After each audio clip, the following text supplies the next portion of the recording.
Hello, today I'm going to be presenting Nike's organizational structure and how an organization operates regarding its management and operations. Okay, firstly, what is an organizational structure? So, an organization is a community of people who have banded together to accomplish a common goal. This means that it generates rules and policies which can provide a structure where various work and roles are and responsibilities are allocated, managed, delegated, and organized. Therefore, information flows within the organization throughout the control governed by the organizational structure. As a result, the understanding of the structure is essentially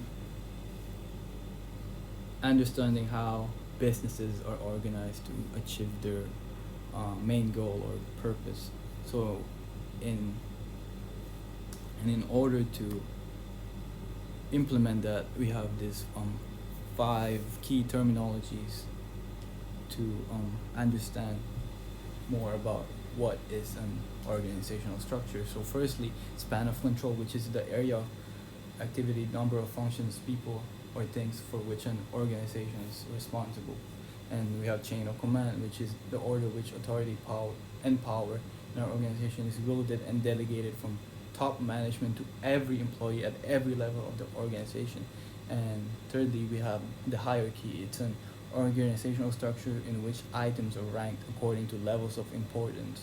And most governments and corporations have this hierarchical structure. And fourth is delegation, which is assignment of responsibility or authority to another person, normally from a manager to a subordinate to carry out specific activities. And it is one of the core concepts of management leadership that is practiced daily, and you can see it everywhere in a working environment. And lastly, empowerment. It is a practice of sharing information, rewards, and power with employees so that they can take initiative and make decisions to solve problems and improve service and performance. And moving on, what are the benefits and purpose? Why does it exist? What's the point of it, right? And it's the benefit of reinforcing roles by forming groups based on functions, geography, customers, and other external factors. The goal will be to have a dedicated team to handle a specific set of tasks within the organization. Therefore, a workplace is well designated, and it could encourage workers to improve their ability to interact, monitor, delegate work, and solve issues in the workplace. And next is Nike's organizational structure. So a little bit of background information. And Nike has been one of the most successful companies in recent years. Nike had to organize the company from the beginning in a well-structured effort to achieve such things as becoming the world's number one seller of athletic footwear and apparel. The company's accomplishments thus far demonstrate how being a well-structured business can lead to enormous success. So, due to Nike's coverage and scope, the structural shape of an organization is of extreme importance, and they present a flat organization structure, and it is beneficial to the organization due to the sector Nike operates. It varies. For Nike, it just suits them that they have this tall structure, right? But for different types of systems, they are more dependable than other structures according to the business type of an organization. And Nike has different managers in every department which produce individual jobs within the company. Therefore, there's no need for manager to report to other managers regarding its team members.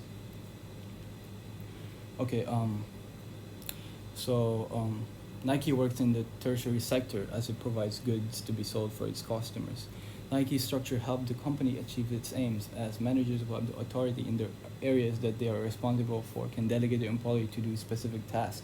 For example, researcher will only focus on finding new trends in the market and not get involved in other areas. They have to follow the research manager's order, which facilitates works for the employees.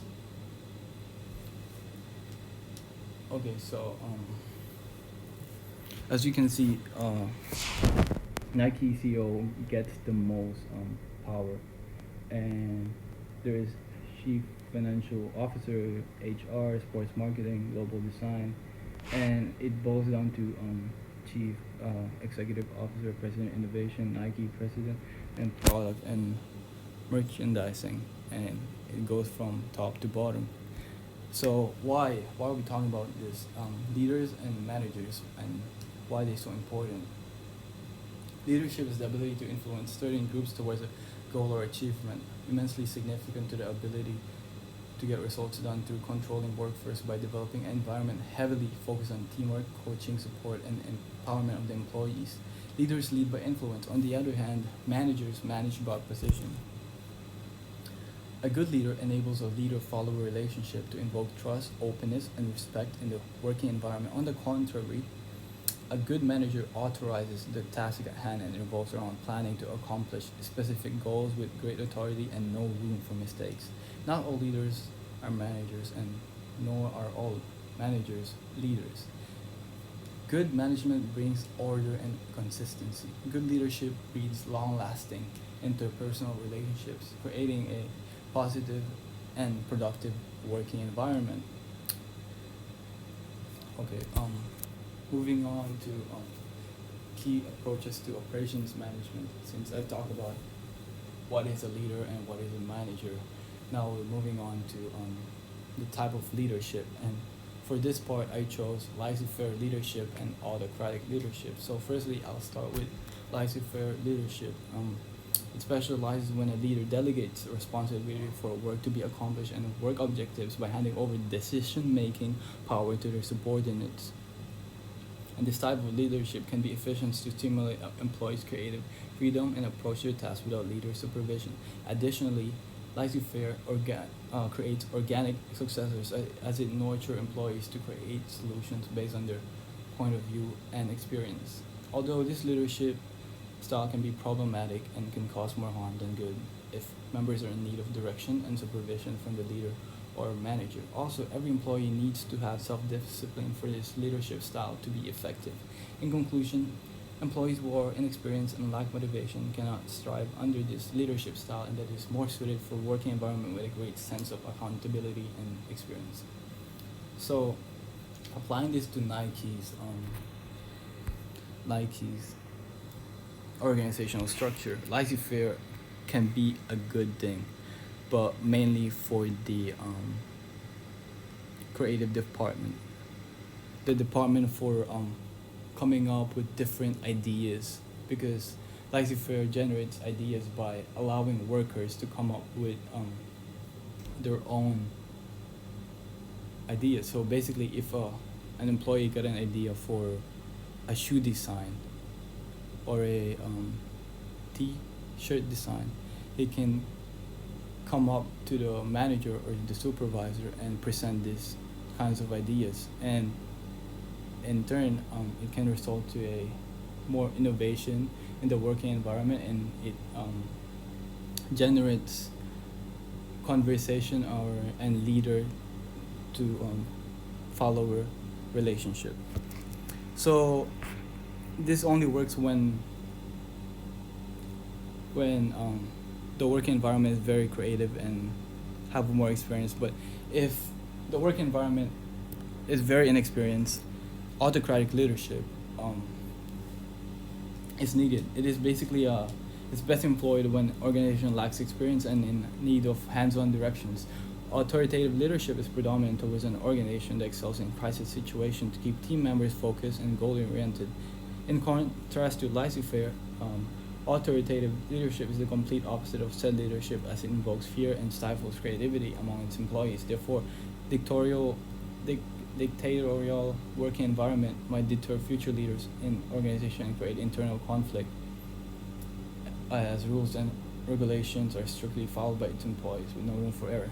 So basically, autocratic leadership can suit Nike because they have a top to bottom structure, and they have a flat structure, which means that the CEO takes most of the power, right?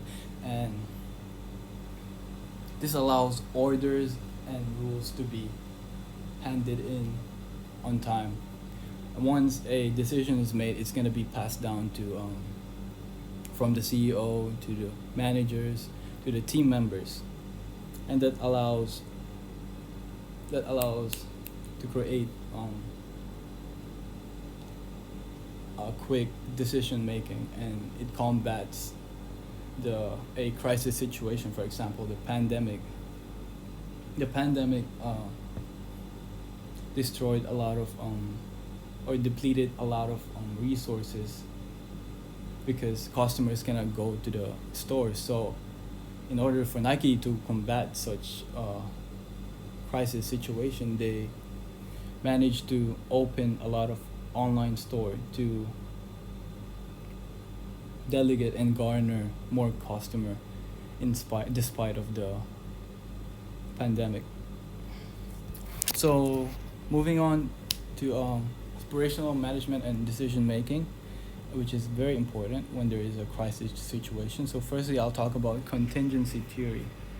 So the essence of contingency theory by most effective when they make leaders are most effective when they make their behavior contingent upon situational forces.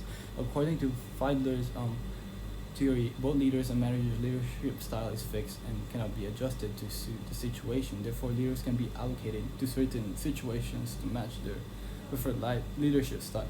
In order for contingency theory to be placed in practice, Fiedler uses a scale to naturally determine leadership style called least preferred coworker. High LPC is equivalent to leader who is relationship oriented, while low LPC signifies a leader who is task oriented. So if a leader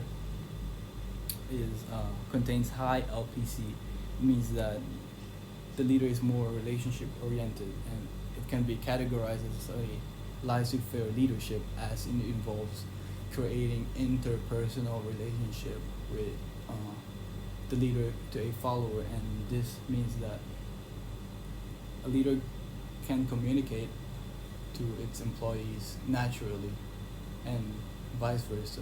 An employee can communicate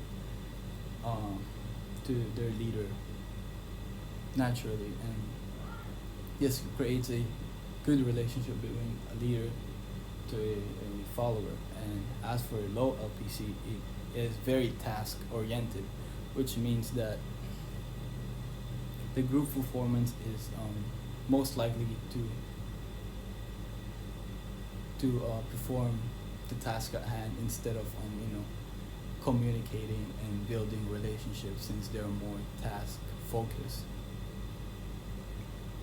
Like you can see, a leader member relation is high when you have high LPC, but the trust is low when you have low LPC. And for the task structure,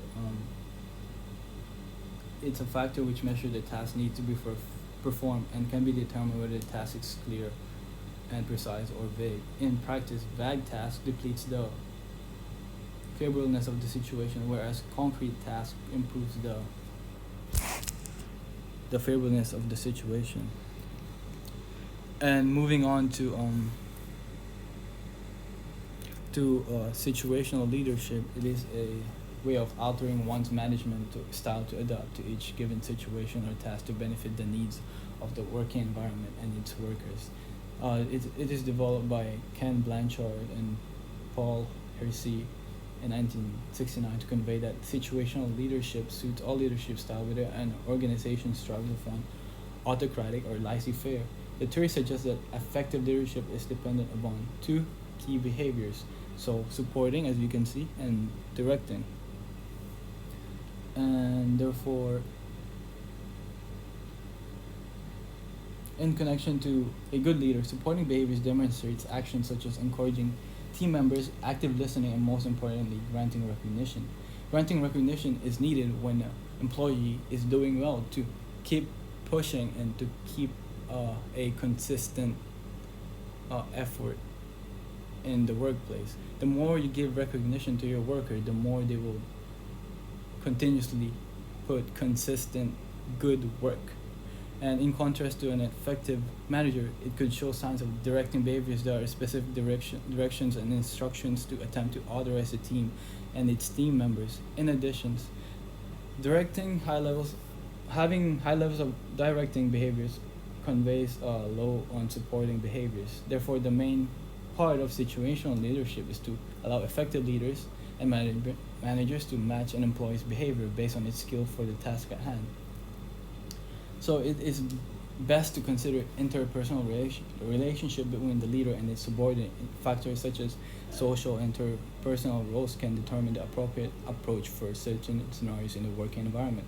As an example, when the team members are low in efficiency and productivity, an implementation of set of rules and order must be in place for a leader to be effective. However, if a group is highly skilled and conveys high sign of productivity when there are tasks at hand, therefore a workplace might prosper from a democratic leadership, which is a laissez-faire leadership to allow team members to work separately without a supervision to accomplish designated deadlines while having the ability to have input in managerial decisions. So basically, is it effective? A leader can be effective, or a leadership can be effective when there is a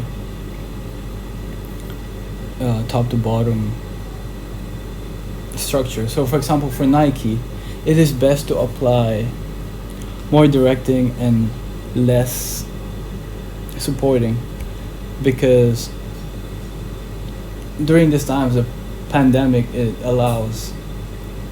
doesn't allow a room for error. One mistake and your business will go down to shambles. So good directing and good supervision and more hands-on direction towards the employee can suffice the need to succeed. And however, it is very situational. When there is no pandemic and when more people are more relaxed to, or inclined to go to a, like, let's say, a physical store, it is best to apply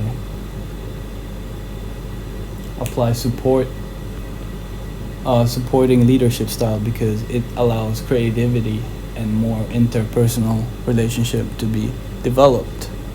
So for future plans. So for future plans, I think it's best for Nike to allow both laissez-faire and autocratic leadership to work alongside each other, because in my opinion, recognition is the most underrated reward an employee can get. For example, when an employee presents a new idea and when it is implemented and it becomes successful, I think it's best to honor that employee, and maybe a simple recognition can lead to a more work done. And not only that, the same employee can be a role model for its other employees. Therefore, they strive to do their best to make the most out of the situation. So, as an example, we can say every month there is this design competition at Nike, and this means that every employee, no matter the skill level of their creativity is, they have to participate in this type of competition.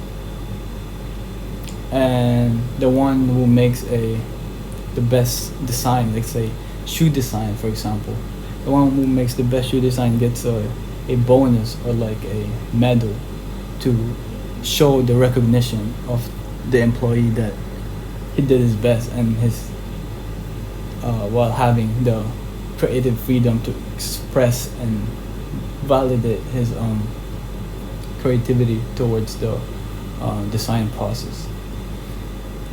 So in conclusion, I think it's best to be able for a leader, in order for a leader to be successful in the working environment, it is best to adapt and change leadership style according to the skill level base of an employee. Therefore, if this is applied, more businesses will be successful, and that is why Nike is very successful when it comes to handling their employees and delegating tasks that are needed to be accomplished. Thank you for listening. This is the end of my presentation. Have a great day.